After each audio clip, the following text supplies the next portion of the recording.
Welcome back to Disrupting the Cyber Attack Lifecycle, sponsored by Palo Alto Networks on federalnewsradio.com and 1500 AM. I'm your host, Jason Fornicola, and I'm joined by John Davis, Palo Alto Networks Vice President and Federal Chief Security Officer. John, welcome. Thanks, Jason. John, let's start out by talking about, in this world of cybersecurity, why the focus is more on detect and respond rather than maybe some of these modern prevention strategies.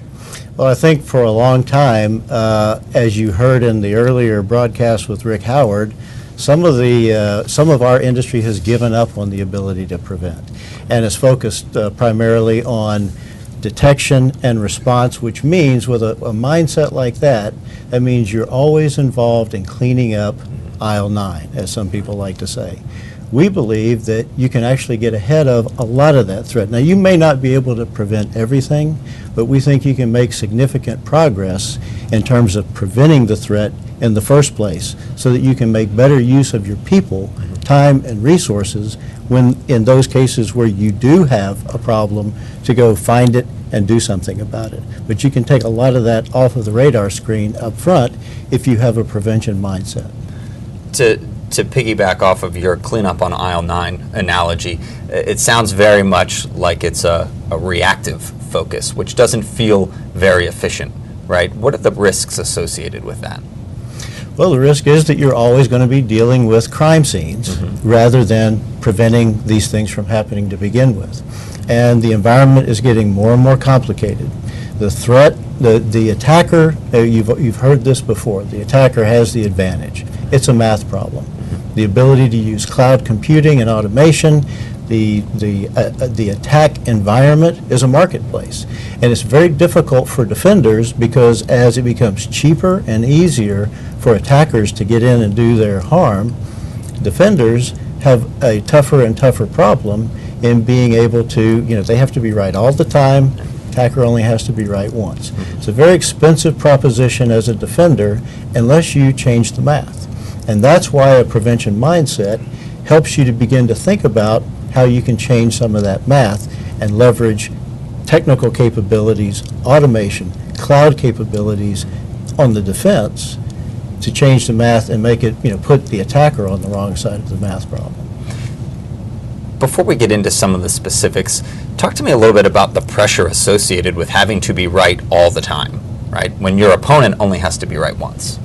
Well, it's becoming a look at the headlines, breach after breach after breach.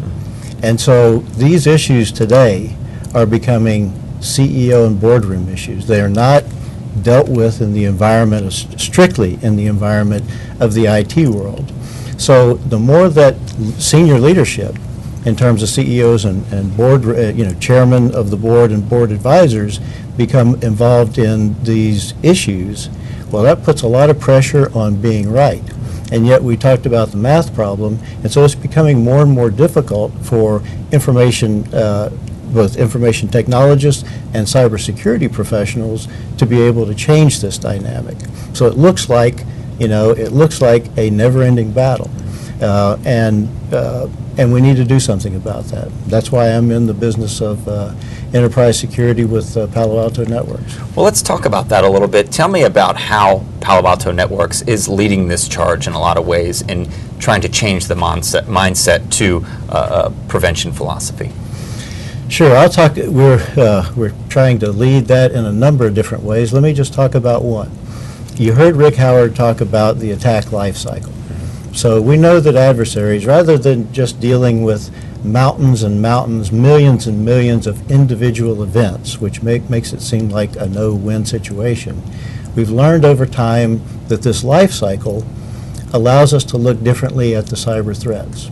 So we know there are steps and stages that every attacker has to go through to ultimately accomplish what they're trying to do in your network, whether that's stealing your intellectual property or causing some other kind of damage like disruption or destruction of data. So as an adversary goes through those steps, that life cycle, what we like to do is provide a service to organizations to look at their entire enterprise network from the view of that life cycle, and we call it a gap analysis. So in determining where as an adversary were to step through doing the reconnaissance, establishing an initial foothold, laying down an exploit, establishing command and control so they can move to a particular part of the network that they're interested in, and then accomplishing their objective, that takes time.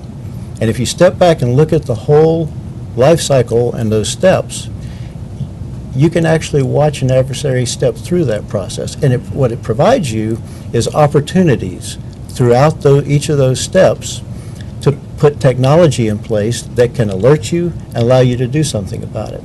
The gap analysis is a tool that enables us, our engineers, to sit down with the IT professionals and the cybersecurity analysts of an organization and walk through that process on their network architecture and show where they have effective technology in place to discover and do something about it, and where they may not. And the different technologies I'm talking about here at each of these steps are things like, they're common things like antivirus, sandboxing, IPS and IDS, intrusion protection and intrusion detection, decryption of secure traffic.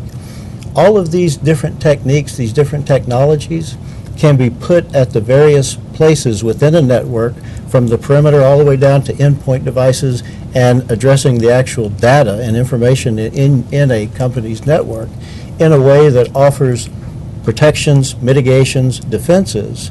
And by mapping this out, a couple of interesting things happen. One, it helps to bring the information technology people and the cybersecurity people together. Often they are two communities that are at odds with each other. One's trying to get an organization to perform, the other one's trying to slow it down to make sure it's secure, and often it's a win-lose situation.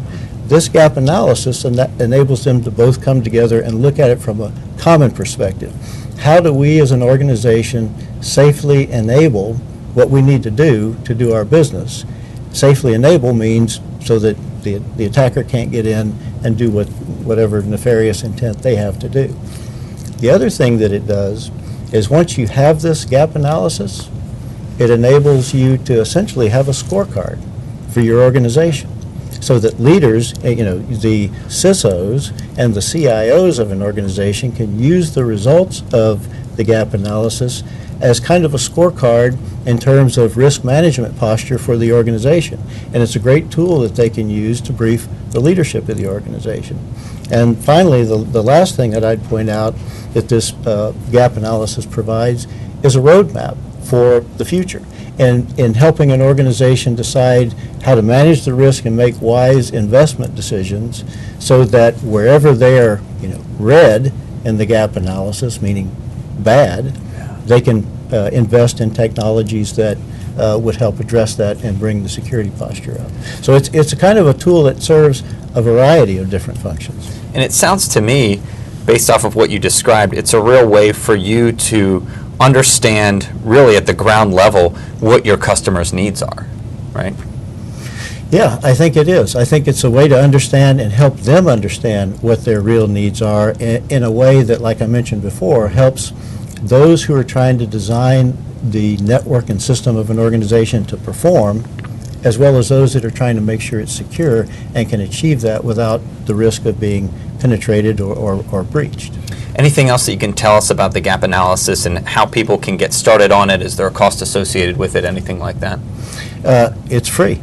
We offer it as a service for free. It takes about an hour and a half to 2 hours, depending on a lot of variables in the size of the organization and its architecture. But it's a way for our engineers to come and sit down with the IT professionals, cybersecurity professionals, and go through the process. And it gives them, like I said, a great tool that enables them to make some decisions about how they want to manage risk in their organization. In terms of prevention and really understanding the issues before they become bigger issues, really, how important is it for you to have these relationships and to really understand what's going on with your customers during these times?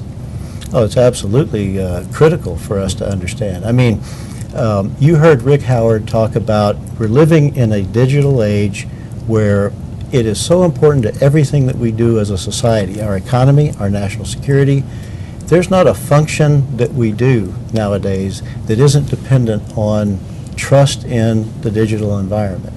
And yet the threat is growing. It's growing at a rapid pace.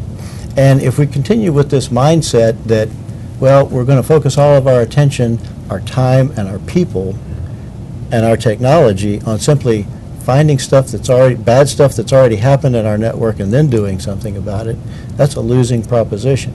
So we want to help our clients take a different approach.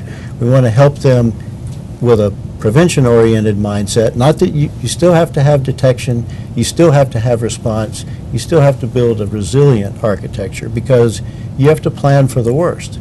But we are saying you can get ahead of this problem by focusing on prevention. And one of the best ways to figure out where you need technologies to stop a threat is by doing something like this gap analysis, because it points out exactly where you're strong and where you're weak and where you don't have anything at all, and gives you a roadmap to then do something about it. I'd like to thank my guest today, John Davis. He is the Vice President and Federal Chief Security Officer for Palo Alto Networks. You're listening to Disrupting the Cyber Attack Lifecycle, sponsored by Palo Alto Networks. I'm your host, Jason Fornicola, federalnewsradio.com and 1500 AM. On behalf of Palo Alto Networks, thank you for joining our discussion. We'll have the archive for this session available shortly, and a link will be sent to you to share with your colleagues. Those of you who requested a training certificate will receive an email with the downloaded instructions immediately following the webinar. This concludes today's webinar. Thanks for coming.